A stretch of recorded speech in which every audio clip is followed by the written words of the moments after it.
di sini yang dijawab oleh ahli di halaman 25 dari sekian banyak ini menurut pertanyaannya terakhir menurut saudara ahli, apa yang dimaksud dengan tujuan diadakan acara? Ahli menjawab, Apa yang dimaksud dengan apa?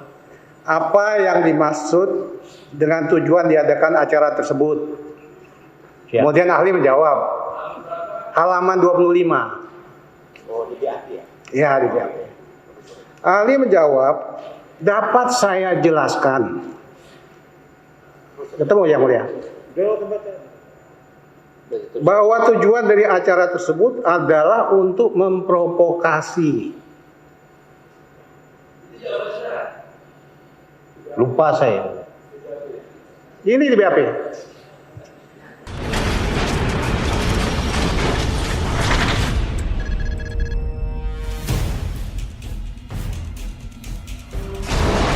Tidak tahu. Nah, ini ada faktanya, silakan kalau mau lihat. Yang mulia, bisa kami diperlihatkan bukti-bukti persnya? Bisa dilihat nggak? Ada bukti. Sebentar. Gimana? Tadi memang pernah saya ingatkan. Yang ahlinya. Tadi juga memang sudah diingatkan ya. Kalau status dari terdakwa tidak perlu dijelaskan. Tadi memang begitu. Iya. Ya. Coba dijelaskan sekali lagi apa dasarnya saudara menyampaikan keterangan sebagai ahli tadi bahwa apa yang disampaikan oleh terdakwa di dalam konten YouTube-nya itu apa tadi bukan Produk jurnalistik dari sisi dari sisi keahlian saudara dijelaskan. Iya. Baik. Jadi secara kebahasaan yang saya tahu yang mulia ya, bahwa sebuah informasi dapat dikatakan berita manakala dia ditampilkan dalam saluran yang terverifikasi oleh ini yang mulia PWI yang baik itu ya. Ya, sementara jadi ini dia memandang dari segi bahasa ya, dari bahasa. Jadi sebuah produk jurnalistik itu seharusnya begini. Nah, iya tadi dia bilang tidak harus berbadan hukum karena dia jelasin dia mantan wartawan. Kalau mantan udah tidak jurnalis lagi. Padahal dia harusnya tahu fakta persidangan itu bahwa dia masih wartawan, tidak mantan wartawan. Dia dari segi bahasa, Pak, bukan dari segi fakta. Dia tidak bicara fakta. Bisa saja salah penilaiannya kalau dari segi fakta, tapi dari segi bahasa itu bukan bahasa yang merupakan produk jurnalistik menurut pendapat dia.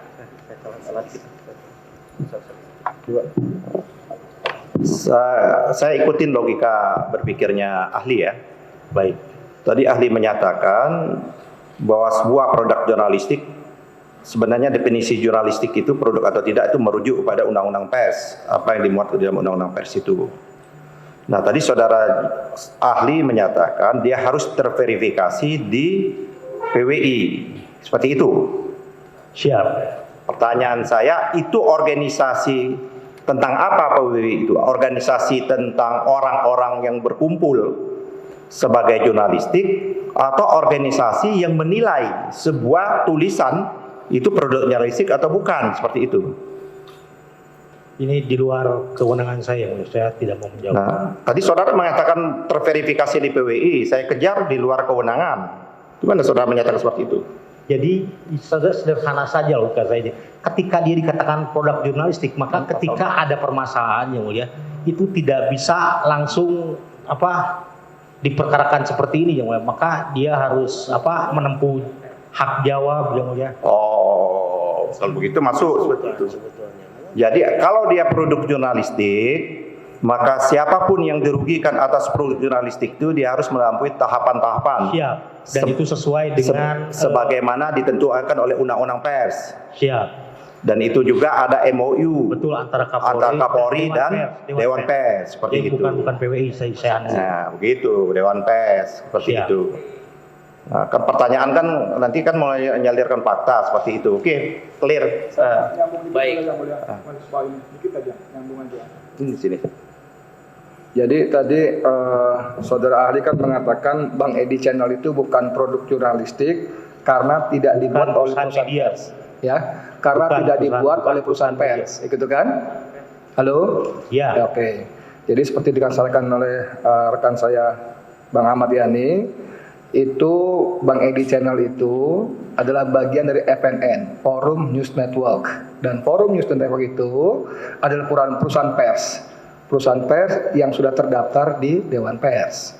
Bang Edi Channel juga sudah didaftarkan di Dewan Pers sebagai bagian produk dari FNN. Jadi memang seperti kata Majelis tadi, mohon maaf, saudara ahli tidak bicara di bidang keahliannya. Terima kasih. Silakan dilanjutkan.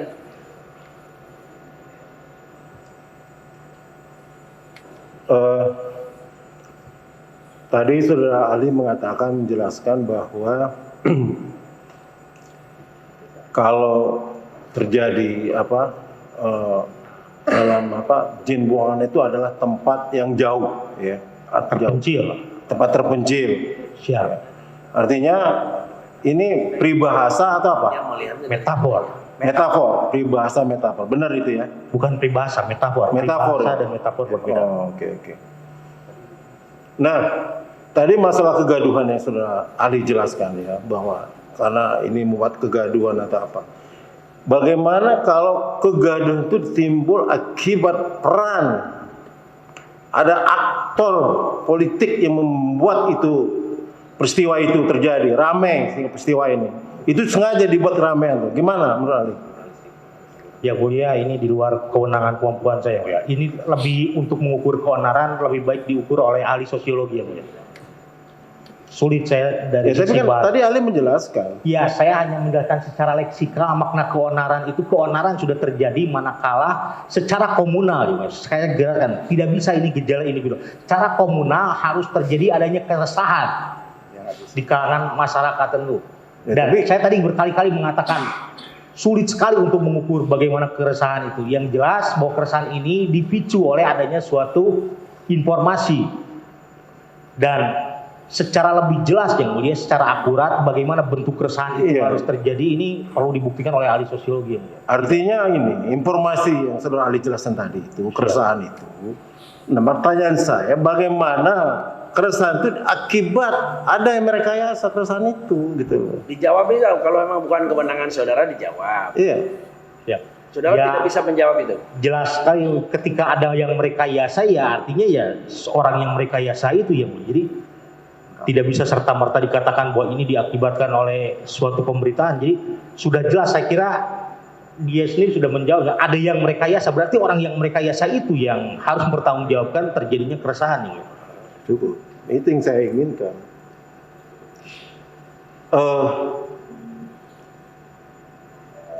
Tadi saudara menjelaskan masalah tumpah darah.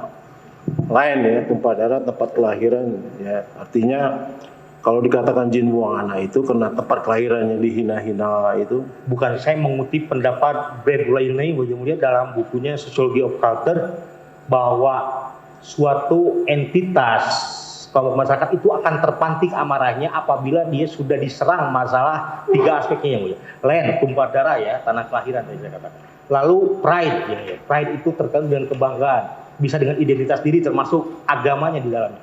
Dan satu lagi itu ada honor ya, kehormatan. Jadi teori-teori Pak. Iya. Jadi belum tentu. Jadi begini, tadi makanya nggak bicara fakta, ya nggak bicara fakta. Jadi ketika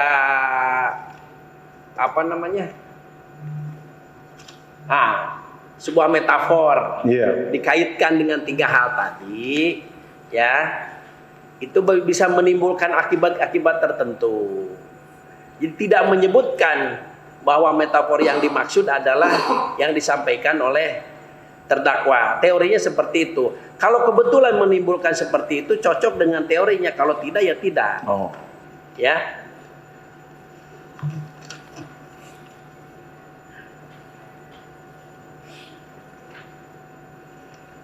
Mana tadi?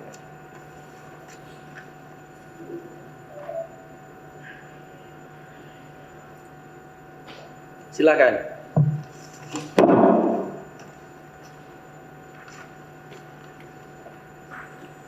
Tadi saudara ahli menjelaskan bahwa ada 4 ya dampak hukum dari sebuah berita.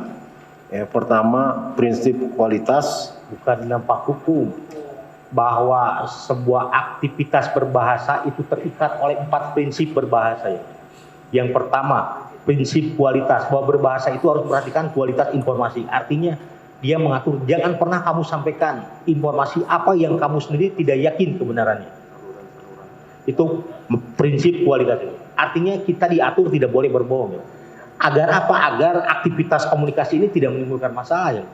Itu prinsip kualitas. Yang kedua, prinsip kuantitas. Prinsip kuantitas itu mengatur sampaikan informasi dengan secukupnya ya. Jangan dilebih-lebihkan, jangan dikurang-kurangkan. Itu prinsip kuantitas. Lalu prinsip relevansi. Sampaikanlah secara serelevan mungkin dengan mitra tutur yang Anda bicara. Dan yang ketiga, prinsip cara. Sampaikanlah dengan cara yang berterima dengan mitra tutur Anda. Oke. Itu yang saya mau. Pertanyaan saya, apakah ya kalau yang disampaikan oleh terdakwa itu dia mengambil informasi dari data yang ada, ya dari data-data yang ada. Ini ahli menganggap data, apakah pembicaraan terdakwa ini dalam YouTube itu apakah ngarang-ngarang atau sesuai dengan prinsip kualitas tadi atau gimana? Saya berkali-kali tadi mengatakan ya, bahwa yang disampaikan terdakwa itu banyak tuduhan. Dalam konteks ini, ketika terdakwa sudah bisa membuktikan bahwa apa yang dituduhannya itu benar dan dia berbasis, iya, artinya dia bicara data. Ya, akhirnya tinggal dibuktikan saja, tidak dengan saya, Pak. Jadi bicara data. Kalau apa yang dituduhkan itu gitu ya benar sebenarnya, maka dia tidak bisa dikatakan memfitnah. Oke, itu yang saya inginkan. Itu yang saya inginkan. Nah, itu. Jadi apa yang dibicarakan itu benar, berarti tidak ini. Cukup, silakan. Silakan. Ya. Lanjutkan juga sedikit saja. Tadi saudara ahli sempat menyinggung kalimat ada rasa kebencian atau disebut HAM potensial seperti itu. Siap, daya luka. Ya, daya luka.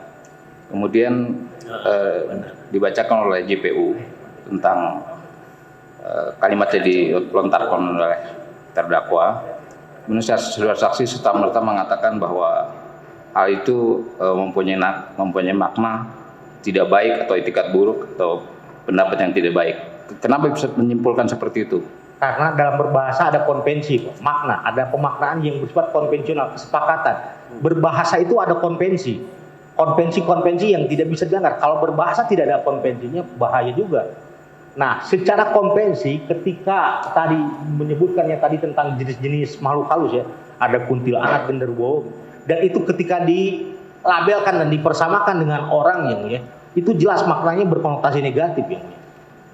Dan itu konvensi secara sosial. Siapapun di antara kita yang secara sehat tidak akan mau dipersamakan dengan bentuk-bentuk makhluk halus itu. Oke, saudara ahli sempat barusan menyinggung itu konvensi. Siap. Artinya sesuatu yang katakanlah menurut ahli sudah pernah diucapkan menjadi kebiasaan begitu ya. Konvensi begitu. Metafor. Bahasa itu selalu ada konvensi. Nah, tadi kan sudah terdakwa seperti yang juga menyebutkan jin buang anak. Nah, kalau menurut saksi jin itu konvensi atau bukan? Saudara ahli. Yang konvensi itu pemaknaannya, Pak. Pemaknaannya ketika sebuah tempat dikatakan sebagai jin buang anak itu, artinya dia sudah menunjukkan bahwa tempat itu adalah tempat yang terpencil, tempat yang jauh dari keramaian, dan tempat itu tidak ramai dan selalu diasosiasikan sebagai tempat yang digunakan untuk menghapus jejak kejahatan. Ya. Artinya ini secara konvensional diakui bahwa ketika ada sebuah tempat dilabelkan dengan istilah dengan metafor jin buang anak, ini sama dengan melukai ya, pemilik tanah itu. Dan makanya saya katakan gali lagi, orang yang merasa terluka dengan kalimat itu harus juga bisa menjelaskan secara rasional mengapa Anda tersinggung, terluka gitu dengan pernyataan itu. Makanya tidak serta-merta saya tersinggung dengan kata-kata jin buang anak. Tidak, karena harus juga digali secara objektif yang mulia. Apa yang membuat dan yang menjadi prinsip dasar gitu, bahwa ada ketersinggungan sebagai pemilik tempat dengan dia dilabeli dengan istilah jin buang anak. Oke, saya ingin konfirmasi. Ahli menyatakan beberapa kali suatu tempat. Apakah sudah terdakwa ini juga menyebutkan suatu tempat di mana gitu? Nah ini ada Itu isyarat, fakta Pak, itu sudah fakta ya. ada isyarat. Jangan konteks, masuk ke fakta. Soal tadi JPU yang mulia menyebutkan juga daerahnya, disebutkan secara tegas oleh JPU. JPU tadi menjelaskan bahwa daerahnya disebutkan langsung. Memang. Nah oleh sebab itu ahli juga mengatakan itu daerah Kalimantan begitu. Silakan saudara jawab aja. Baik, karena ada isyarat konteks Pak untuk memahami pertuturan atau pernyataan-pernyataan saudara Edi Mulyadi ini tidak bisa terlepas Pak. Bahwa konteks yang dibicarakan gitu, saya bilang tadi ada common atau background knowledge Pak. Ada pengetahuan bersama bahwa perpindahan ibu kota itu dari Jakarta ke Kaltim, maka saya dengan mudah bahwa yang dimaksud dengan ini bahwa pindah dari tempat elit yang dimiliki sendiri gitu ya ke tempat jin buang anak. Artinya yang dia rujuk di sana ada yang disebut dengan referen, rujukan Pak. Dalam kajian pragmatik ini disebut dengan rujukan itu ada katafor dan anafora Pak. Jadi artinya tetap ahli berpendirian bahwa kata-kata jin itu negatif begitu maksudnya. Udah Ketika tadi dijelaskan Pak. ya, jin buang anak itu ketika disematkan ke tempat, sebuah tempat itu berkonotasi secara negatif. Itu pendapat saya. Cukup ya. Saya lanjut yang mulia. Silakan. Ahli, Baik. tadi ahli menyatakan bahwa jin buang anak itu sebuah metafor. Ya. Apakah sama juga kalau saya menyatakan bahwa lidahmu setajam silet itu metafor juga? Lidahmu setajam silet. Tidak. Metafor itu dalam teori yang saya pelajari gampang sekali ya Pak. Adanya penggabungan dua kata yang membentuk makna baru dan tidak terkait dengan makna kata yang membentuknya. Ketika ada jin buang anak, itu ada dua kata yang ada kata-kata yang digabungkan. Ada kata jin, ada kata buang, ada kata anak. Digabungkan membentuk kata baru, makna baru. Makna barunya itu tidak lagi terkait dengan jin, tidak lagi terkait dengan buang anak, tapi itu untuk menganalogikan sebuah tempat yang sepi, yang jauh dari keramaian. Oke, dia metafor, seperti Ya. tempat sepi. Jadi jin buang anak itu menurut ahli, dia sebagai metafor, secara universal orang menyatakan asosiasi ya, mengasosiasikan bahwa itu ada tempat terpencil, tempat yang jauh. Tidak secara universal dalam konteks Indonesia Pak. Ya, universal kita bicara Indonesia maksud saya. Ya, kita nggak bicara di Arab sekali. Yang kedua tadi ahli menyatakan bahwa tadi ada menyebutkan tempat itu jin buang anak itu adalah kalimatnya netral, kalimatnya pejoratif negatif. Jadi sebetulnya metafor itu kekayaan bahasa ya. Jadi siapapun boleh menggunakannya ya. Menggunakannya silakan saja, sah-sah saja. Tetapi ketika dimaknai oleh orang yang menerima pernyataan itu, jadi yang dirujuk oleh pernyataan itu ada daya luka yang menyinggung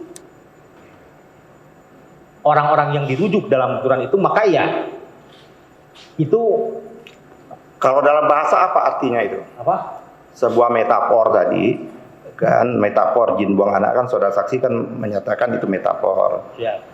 Bahwa ternyata bahwa itu tergantung dari orang-orang yang merasakan dari kalimat metafor tersebut. Yang memaknai, Pak. Yang memaknai, maksudnya memaknai ini apa? Dia menjadi konotasi atau interpretatif?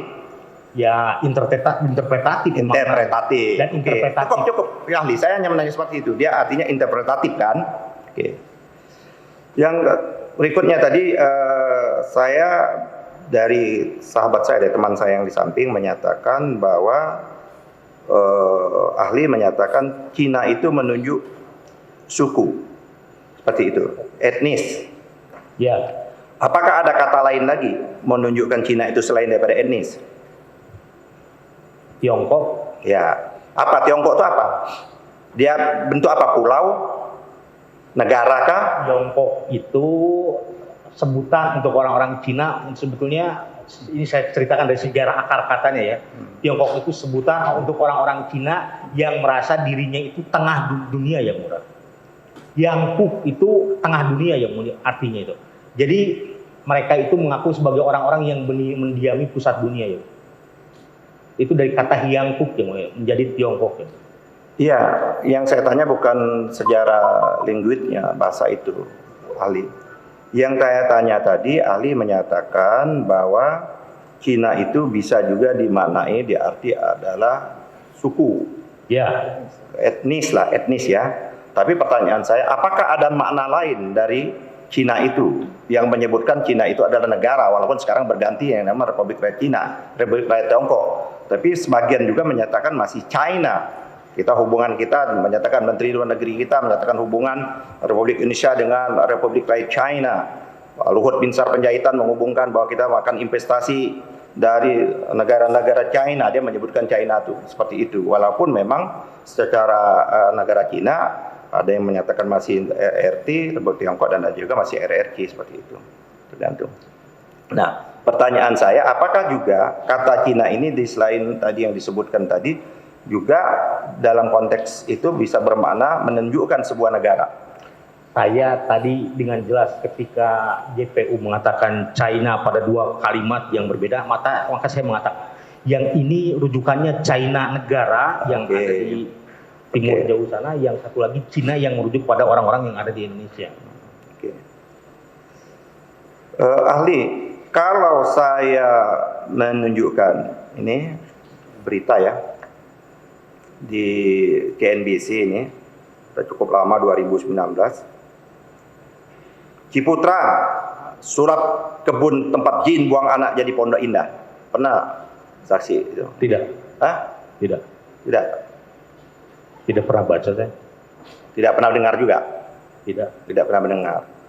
Terus juga Ciputra menyulap Ancol dari tempat jin buang anak menjadi tempat wisata. Pernah mendengar juga seperti itu? Ya. Pernah ke Ancol? Iya, pernah. Ya kan, pernah ke Ancol. Pernah mendengar itu juga kata-kata? Pernah. Oh, pernah. Nah, kalau pernah, apa makna dari segi bahasa disebut seperti itu dulu? Iya. Itu? Artinya mudah sekali ya, mengubah tempat jin buang anak, mengubah tempat terpencil menjadi pusat tempat yang ramai. Ya, jadi dia juga tadi yang saudara saksi menyebutkan interpretatif itu, pejoratif itu, dia tidak bermakna selalu negatif seperti itu kan? Ya, karena ya cukup. Ya cukup, udah cukup, yang ditambah lagi. Ya cukup, saya jawabannya iya aja, ahli. Dari saya cukup ya. Ya. Terima kasih yang mulia.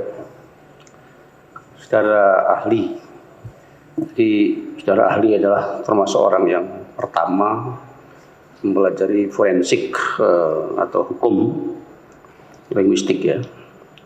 Tahun berapa saudara ahli menjadi orang pertama, jabatan orang pertama menjadi ahli linguistik atau forensik tadi itu?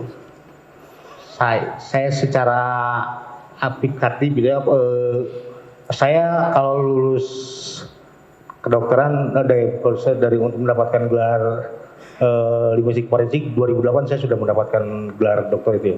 Dan saya pertama kali diakui sebagai ahli itu ketika saya menjadi ahli dalam perkara Basuki Cahayapurnama ya. Basuki Cahayapurnama ya. Saya waktu itu diminta menjadi ahli oleh penyidik yang mulia dari Polda Metro Jaya. Oke. Saudara ahli. Siap. Kita coba agak lebih menduga dalam persoalan. Jadi dalam pasal 28F itu kira-kira bunyinya begini. Setiap orang berhak mengolah, menyampaikan informasi dengan menguraikan dari segala jenis saluran lainnya. Nah, menurut ahli, setiap orang berhak itu kalau dimaknai dalam frasa sebagai seorang pers, itu kewajiban atau masuk kewajiban negara atau kewajiban orang per orang untuk menyampaikan sesuatu, kritik dan lain-lain, atau apa menurut ahli makna dari pasal 28F, setiap orang berhak. Nah, Oke, itu bukan mandoriti, bukan kewajiban, itu kewenangan, boleh. Jadi diperbolehkan, artinya ketika dia melakukan itu dia tidak melanggar hukum. jadi Tindakan yang diizinkan oleh undang-undang, dilindungi oleh undang-undang. Kewenangan, bukan mandoriti, bukan kewajiban. Kalau kewajiban itu keharusan untuk dilakukan. jadi itu kewenangan dari negara maksudnya. Kewenangan orang yang dinisbatkan dengan pasal yang Anda sebutkan tadi. Kewenangan orang ke kalangan pers untuk menyampaikan informasi dengan berbagai saluran lainnya begitu. Ya. Saudara mohon maaf. Saudara ahli tadi juga menyampaikan bahwa antara berita dan informasi itu berbeda. Antara berita dan informasi itu berbeda. Berita dan kabar ya. Ya, berita dan kabar. Nah, tadi ahli mengatakan kalau berita itu tergolong delik pers. Ya, berita itu ketika outputnya dikatakan sebuah berita yang mulia, maka dia akan tunduk ketika ada persoalan yang mulia, dia akan tunduk terhadap undang-undang pokok pers yang mulia. Jadi tidak bisa seperti ada sengketa yang mulia atas pemberitaan suatu pemberitaan yang mulia. Itu harus ada hak jawab yang mulia. Lalu tidak bisa langsung dipidanakan, yang mulia. Harus dimediasi Dewan Pers. Itu tahapannya. Dan ini pun sebetulnya kalau logikanya dari pihak Kang Edi itu menganggap ini sebuah berita, sebetulnya di proper ini saya terlalu jauh. Sebetulnya ini tinggal dibuktikan saja bahwa ini berita yang tidak bisa didudukan dengan penegakan hukum pidana, ini tinggal itu saja dibuktikan. Kalau dari sisi bahasa ini gampang-gampang saja. Karena akan membedakan perlakuan saja gitu. Ketika suatu output itu dikatakan bungus, suatu output dikatakan sebagai sebuah informasi biasa, itu saja Pak Lawyer. Saya dalam sedikit ya, ahli, menarik nih. Itu apa yang ahli kemukakan itu memang diatur di Undang-Undang Pokok Pers kita. Siap. Terutama di pasal 1, apa mereka definisikan tentang kegiatan jurnalistik tadi. Mencari, memperoleh, memiliki, menyimpan, mengolah, dan menyampaikan informasi baik dalam bentuk tulisan, suara, terus gambar, suara dan gambar, serta data dan grafik maupun lainnya. Ini kata-kata ada lainnya juga ya, nanti saya akan tanya perasa lainnya. Dengan media cetak, elektronik, dan sejenis saluran lainnya. Ini perasa nih kan, karena kalau tentang media kan ahli kan bukan ahlinya kan, kan gitu loh. Nah yang saya ingin tanyakan itu apa makna prasakata tadi suara, gambar, suara dan gambar serta peta dan gambar maupun lainnya. Apa makna kata lainnya di situ itu apa? Lainnya itu bisa video, videografi. Bisa apa lagi? YouTube kah? Ya YouTube jelas kanalnya Pak, itu kanal. Ya kanal. Oke. YouTube itu bukan media, tapi saluran. Saluran lainnya. Ya, channel. Oke, channel. Itu juga apakah lagi kita lanjut juga bahwa ahli juga mengetahui bahwa saluran lain itu dalam konteks landscape media kita kan mengalami perubahan yang cukup mendasar kan. Siap. Hari ini. Bahwa maka sekarang ini banyak orang menjadi jurnalistik pada dirinya sendiri. Ya. Jadi media Facebook berkembang dan selain itu berkembang sekali itu. Ya, maka orang menyatakan ada media konvensional, konsep citizen jurnalistik Pak. Social citizenship itu seperti itu. Nah, tadi saudara menyatakan bahwa saluran-saluran lainnya itu tergantung nanti adalah tentang kegiatan jurnalistik itu sendiri kan yang dikemukakan seperti itu. Yang sebagaimana definisi tadi, apakah seperti itu? Saluran lain tadi. Iya. Kan yang undang-undang ini kan saluran lainnya itu kan artinya itu channel yang menyuarakan substansi ya, menyuarakan warta ya, menyuarakan berita ya, yang bisa jadi tidak konvensional seperti yang kita pahami sekarang Pak, seperti televisi dan surat kabar, tapi bisa berupa videografis dan dalam pengertian yang kita kenal sekarang yang lain-lainnya kan? Ya. Seperti itu.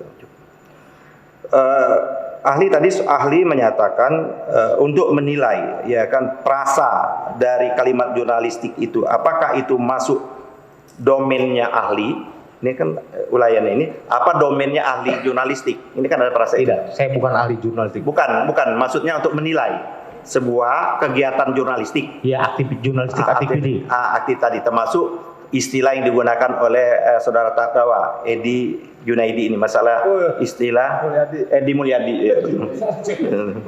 Jadi kaget saya. Ya, terus. Edi Junaidi artis ya.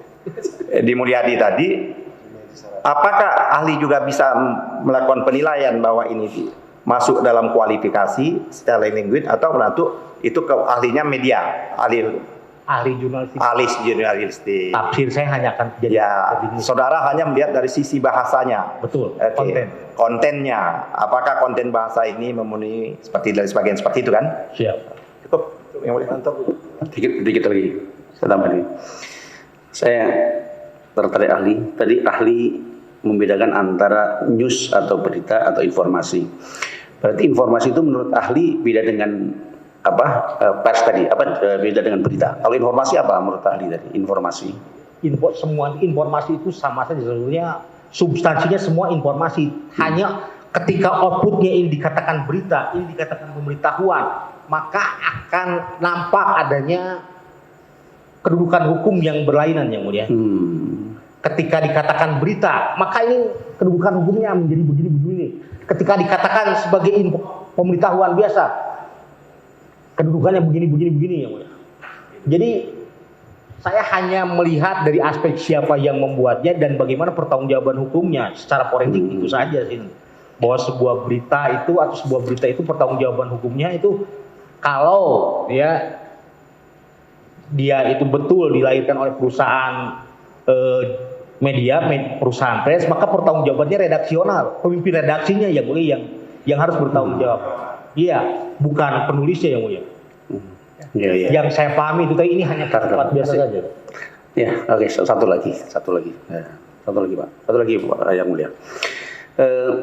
Nggak sudah tergambar. Kalau ada judul begini. Profesor Andika _2 Edi Mulyadi bukan wartawan. Itu bahasa itu yang salah yang menulis atau yang bicara yang harus mempunyai pertanggungjawaban. Kan tadi kan forensik itu kan kata tapi tanggung jawab. Jadi kalau itu siapa frasa kata itu siapa yang harus bertanggung jawab? Seorang ahli linguistik forensik akan memerhatikan pasal yang disangkakan sebagai standar ukuran untuk menentukan. Dalam hal ini khususnya dalam undang-undang ITE, ini hanya yang diatur itu tidak ada barang sewa dengan sengaja dan tanpa hak membuat berita atau menulis berita, tapi mentransmisikan dan mendistribusikan, Pak. Iya, ini yang jadi yang saya kritik secara bahasa ini jadi kelemahan sebetulnya.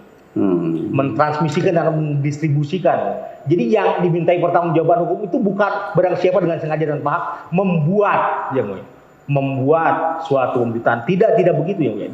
Dalam konteks tadi ya tinggal diukur Mas siapa yang menyebarkannya itu ya. Siapa yang menyebarkannya. Jadi ini judul-judul IKN dikuasai oleh orang Cina misalnya itu mestinya yang dituntut bukan yang penyampai gitu kan menurut ahli itu. Orang yang menyebarkan, orang yang mentransmisikan itu. Karena yang membuat itu hanya menuduh saja, dia hanya terikat untuk membuktikan bahwa apa yang dikatakannya itu benar, bahwa ini berdasarkan data. Berdasarkan data. Oke, cukup yang mulia. Makasih. Izin melanjutkan yang mulia. Ahli di BAP berapa kali? Berapa? Di BAP berapa kali? Ada BAP tambahan, saya. 2 kali. Di BAP pertama itu tanggal 26 kalau saya. Tentang tanggal lupa saya tidak bisa menjangkau jauh, memori saya terbatas lah. Lupa. Oke. Pertanyaan nomor 14 itu di halaman 13. Kemudian sampai halaman 25 itu penyidik menjelaskan, termasuk juga BAP yang dibuat oleh saksi-saksi tersebut yang ada dalam perkara ini. Ahli tahu nggak kalau dalam pemeriksaan kemarin yang namanya Kaleb itu dia mengaku kalau ada demo-demo itu setelah dia melaporkan. Nah, ya. Iya, ini saya mau jelaskan di sini. Sehingga di sini yang dijawab oleh ahli di halaman 25 dari sekian banyak ini menurut pertanyaannya terakhir, menurut saudara ahli, apa yang dimaksud dengan tujuan diadakan acara? Ahli menjawab, Apa yang dimaksud dengan apa? apa yang dimaksud dengan tujuan diadakan acara tersebut? Ya. Kemudian ahli menjawab, halaman 25. Oh, di BAP ya? Ya, di BAP. Ahli menjawab, dapat saya jelaskan. Ketemu ya, Mulia? Bahwa tujuan dari acara tersebut adalah untuk memprovokasi. Lupa saya. Ini di BAP.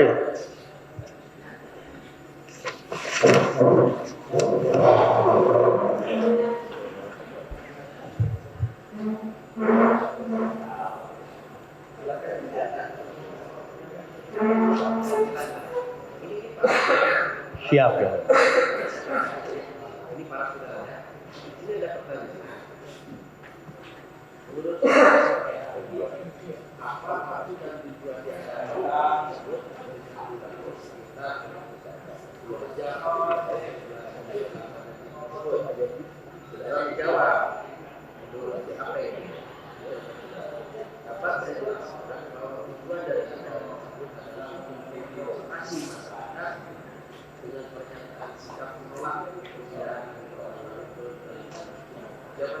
Ya.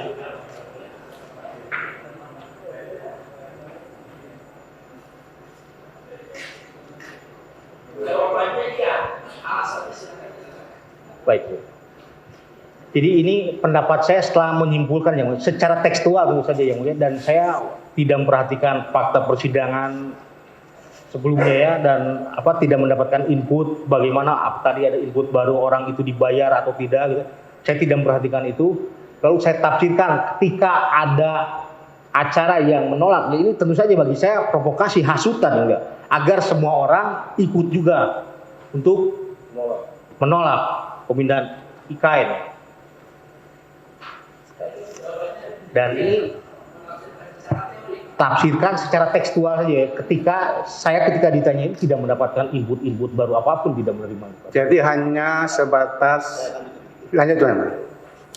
Kalau gitu, saudara memberikan keterangan itu berdasarkan input yang diberikan oleh penyidik seperti itu, toh? Apa yang dilihat saja. Kan itu berarti saudara menyebut disclaimer seperti itu. Sepanjang di pengadilan ada fakta-fakta yang lain, kan tentu ahli kan akan berpandangan yang berbeda seperti itu. Tentu saja mau pendapat itu tidak pernah bersifat mutlak, Pak. Tidak pernah mutlak. Nah, oke. Sekarang saya lanjut lagi. Ya kan saya lanjut. Baik. Bahwa tadi menyebutkan bahwa penolakan IKN ini kan mengukur derajat keahlian saudara itu. Apakah setiap produk yang sudah dilakukan, apakah rakyat tidak boleh mengajukan hak untuk menolak, protes, bahkan demo seperti itu? Ini keahlian saudara atau bukan? Saya hanya begini saja Pak, menolak ketika disampaikan dengan cara-cara kan, dengan media bahasa sebagai medianya, maka saya akan menilai apakah, karena menolak itu boleh, tapi ada kerangkanya ya, jadi tidak boleh semau gue, tidak begitu ya, jadi ada prinsip-prinsip yang harus diperhatikan agar ya tidak bentrok ya mulia dengan kehormatan orang lain, kepentingan orang lain. Makanya itu dipentingannya aturan itu agar terjadi harmoni, tidak kalau semua orang bebas berbicara apa saja ya namanya apa ini, nanti tidak akan ada lagi produk jurnalistik ini, namanya ya apa bedanya nanti channel Kang Edi yang dikatakan sebagai produk jurnalistik dengan bahasa orang-orang di terminal. Jadi ada aturan itu penting. Jadi saya hanya menilai gitu ya. Ketika gitu ya, saya simpulkan dari Pak Lawyer, ketika saya simpulkan tanpa adanya input apapun bahwa yang jadi masalah itu kan ketika menolak, di dalam menolak itu ternyata ada tindakan tambahan ya, seperti menuduh gitu ya, asumsinya ya, yang diasumsikan menuduh gitu ya, lalu berbohong. Nah itu yang Oke, saudara saksi, apa itu masuk keahlian saudara untuk memberikan penilaian itu? iya. Hah? Iya. Oke, kalau itu saya kejar lagi nih kalau saudara menyatakan itu keahlian saudara. Apakah hak untuk menyatakan pendapat yang dijamin oleh konstitusi, yang dijamin oleh undang-undang terhadap produk satu yang dilakukan, baik polisi maupun regulasi, itu dibenarkan atau tidak oleh rakyat? Dibenarkan? Dibenarkan. Loh, kalau dibenarkan, bagaimana saudara saksi bisa mengatakan memberikan kualifikasi antara sopan tidak sopan? Itu kan Ya. pemaknaan itu. Karena yang digunakannya bahasa Pak, bukan media komunikasi yang lain, dan ketika bahasa itu ternyata ada dampak hukum, makanya saya dipanggil sebagai wasit, kan ahli itu hanya wasit. Diminta coba ada perkara seperti ini nih, ada desolennya, ada faktanya seperti ini. Bagaimana coba penjabaran secara ilmiahnya coba. Saya hanya memberikan itu, dan ketika saya menyimpulkan ada tafsiran-tafsiran, tentu saja itu akan sangat bersifat subjektif ya Mulia. Walaupun saya menggunakan visual analisis yang sangat objektif, tetap saja tafsiran itu akan bersifat subjektif. Ya, saudara saksi ahli itu kan bukan menjelaskan semua hal yang ditanyakan oleh penyidik seharusnya. Saudara kan harus fokus dan konsen dengan keahlian saudara. Keahlian saudara itu kan linguistik, bahasa, menarasikan bahasa, bukan menerjemahkan. Itu sudah masuk tafsir, bisa masuk ahli pidana, masuk ahli sosiologi, berbagai macam ahli itu masuk dari pernyataan saudara itu.